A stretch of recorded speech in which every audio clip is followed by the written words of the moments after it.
নমস্কার বন্ধুরা, মায়ের হাতে রান্নার চ্যানেলে আমি একটা গোটা সেদ্ধ করব। এখানে সোনামুগ ডাল ভিজিয়ে রেখেছিলাম, এই তেলের ভেতর দিয়ে দিলাম, দিয়ে নাড়াচাড়া করে তারপরে এই যে সেদ্ধ গোটা সব ধুয়ে নিয়েছি ভালো করে, এগুলো পরপর ছাড়তে থাকবে। তেলের মধ্যে সবজিগুলো ভাজছি।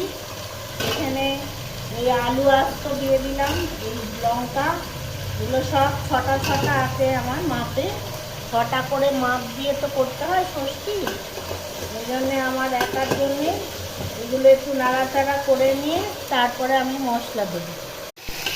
এই সবজিগুলো একটু ভাজা ভাজা হয়ে এসছে, এর ভেতরে আমি এই যে আদা মৌরি বাটা বেটে রেখেছি, আর এই নুন হলুদ আর অল্প মিষ্টি এই দিয়ে গোটা সেদ্ধ হবে। আমার ছটা করে মাপ, আমি একা করছি তো, আর আমাদের সোনামুগ ডাল দিয়েই করা হয়। এটা না দিয়ে আগে একটু ভাজা ভাজা হলে তবে জল দেবো।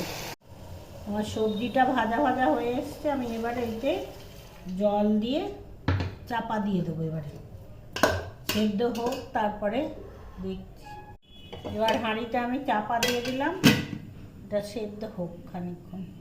কটা আস্ত কাঁচা লঙ্কাও এর ভেতরে দিয়ে দিলাম, গন্ধটা ভালো আসবে। বন্ধুরা, খানিকটা সেদ্ধ হয়েই এসছে, আমি একটুখানি আরও তেল দিলাম, দিয়ে চাপা দিয়ে দেবো। আমার বাপের বাড়িতে তো কালো কড়াই আর ওই পালংয়ের শীষ দিয়ে সব গোটা সেদ্ধ হয়, আর এখানে আমাদের মুগ কড়াই দিয়ে গোটা সেদ্ধ হয়। এক একজনের এক এক রকম নিয়ম আছে, এটাও খুব টেস্টি হয়। এক একজনের সেদ্ধ গোটা হয়, আমাদের আবার মশলা গোটা। এরকম করে করে একদিন খেয়ে দেখবেন, খুব ভালো লাগবে। সেদ্ধ হয়ে গেছে, দেখুন মুগ কড়াই গলে গেছে, গোটা সেদ্ধ আমার হয়ে গেছে। খুবই টেস্টি খাবার। বন্ধ করে দেবো, কাল ষষ্ঠী, কালকের দিনে ব্যবহার হবে এটা। এরকম করে করে খেয়ে দেখবেন, ভালো লাগলে লাইক শেয়ার সাবস্ক্রাইব করবেন চ্যানেলটাকে।